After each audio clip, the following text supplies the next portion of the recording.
انہیں تم نے اپنی محکومیت میں لے رکھا ہوا ہے۔ میں یہاں سے چھڑا کے ان لوگوں کو اپنی محکومیت میں نہیں لینا چاہتا، ان کو خدا کی محکومیت میں دینا چاہتا ہوں، اس لیے یہ خدا کی امانت خدا کے سپرد کر دی جائے گی۔ یہ پوزیشن ہے انسانوں کی، ساری سیاست اس کے اندر آ جاتی ہے عزیزان من۔ باقی رہا میں انی لکم رسول امین،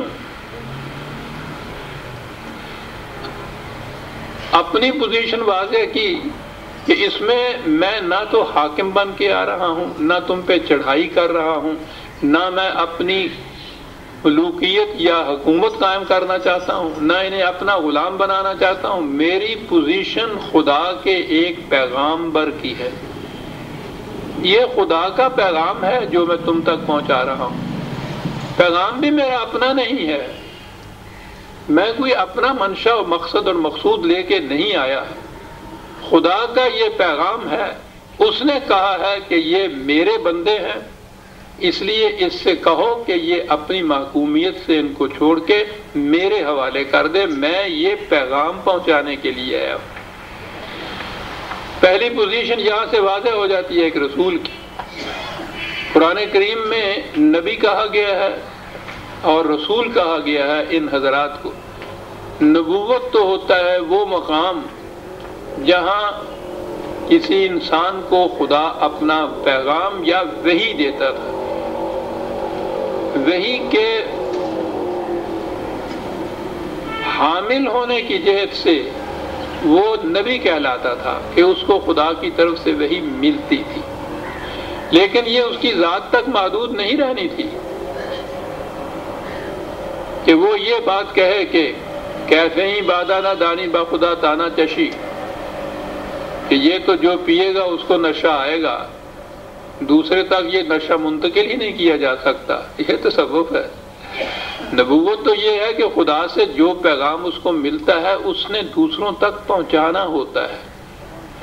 اب پہنچانے والا جو ہے، اب دیکھیے اس کی پوزیشن یہ ہے کہ وہ اپنی طرف سے ایک لفظ بھی اس میں اضافہ نہیں کر سکتا، کم نہیں کر سکتا، اس میں کسی قسم کی تبدیلی نہیں کر سکتا۔ ایک تو قاصد ہی ہے، خود لفظ قاصد کے اندر یہ بات ہے، اور اس کے ساتھ رسول امین کہا گیا ہے۔ قاصد بڑا ہی امانت دار قاصد، یعنی اس سے اب رسول کی پوزیشن بڑی واضح ہوتی ہے کہ خدا کے پیغام میں رسول اپنی طرف سے کچھ بھی نہیں کر سکتا۔ یہ بڑی اہم چیز ہے، بڑی بحثیں ہیں، ان کا حل ہے ان دو لفظوں کے اندر کہ رسول کی تو پوزیشن یہ ہوتی ہے، خدا سے پیغام پاتا ہے۔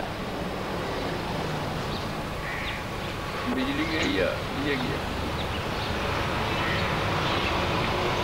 شیخ صاحب؟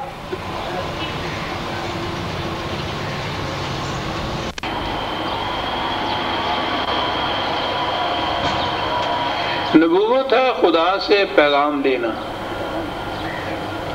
رسالت ہے اس پیغام کو دوسروں تک پہنچانا، امین ہے رسول قاصد کہ وہ اس پیغام میں کسی قسم کی کوئی بھی تبدیلی نہیں کرتا۔ اب اگلی چیز جو آتی ہے وہ ایک اور پروگرام ہے اس رسول کے پاس کہ وہ اس پیغام کے مطابق انسانی معاشرے میں انقلاب لاتا ہے، ایک نیا نظام قائم کرتا ہے اس پیغام کی بنیادوں پر۔ نبوت کا سلسلہ ختم ہو جاتا ہے جب وہی ملتی ہے، رسالت ہے جب وہ یہ رسول امین نہیں ہے جی۔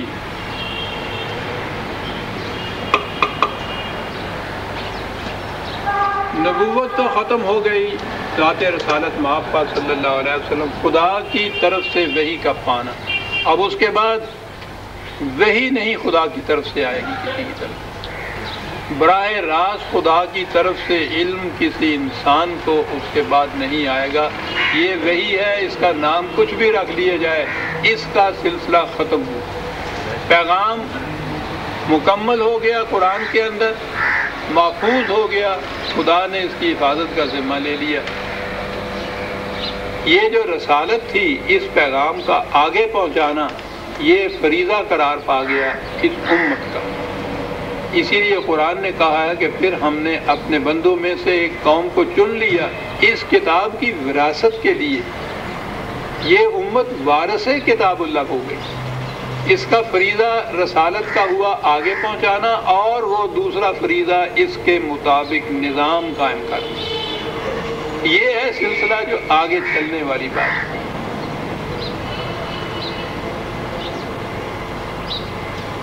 بات عباد اللہ اور رسول امین سے تھی کہ حضرت موسیٰ علیہ السلام نے کہا کہ میں تو خدا کا پیغام دے کے تمہارے پاس آیا ہوں، اور یہ پیغام میں نے پہنچا دیا، اور پیغام یہ ہے کہ یہ خدا کے بندے ہیں، خدا کی محکومیت کے اندر رہنے چاہیے، یہ کسی اور کی محکومیت میں نہیں رہ سکتے۔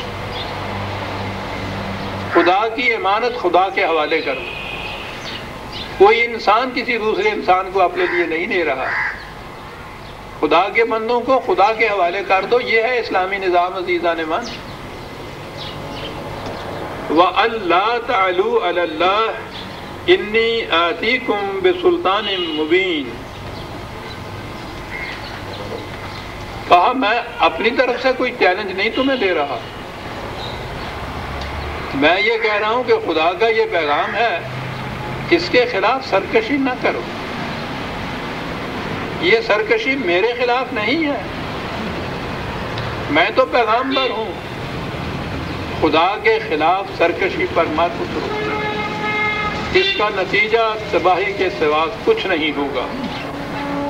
اور میں پھر یہ کہا سلطان مبین لے کے آیا ہوں، تاریخ کی شہادت بھی دلیل ہے، اور بڑی واضح اور مبین دلیل ہے۔ بڑی اہم دلیل ہوتی ہے تاریخ کی شہادت۔ کہتا میں نے یہ شہادت بھی پہنچا دی ہے، یہ دلیل بھی میں نے پیش کر دی ہے تمہارے سامنے۔ وَإِنِّي عُذْتُ بِرَبِّي وَرَبِّكُمْ أَن تَرْجُمُوا۔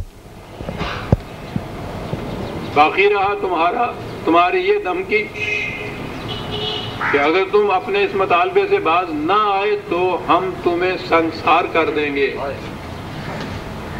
میں اس کے متعلق اتنا ہی کہہ سکتا ہوں کہ میں تمہارے اس چیلنج کی حفاظت خدا کے قوانین سے چاہوں گا، وہی مجھے محفوظ رکھے گا اس سے۔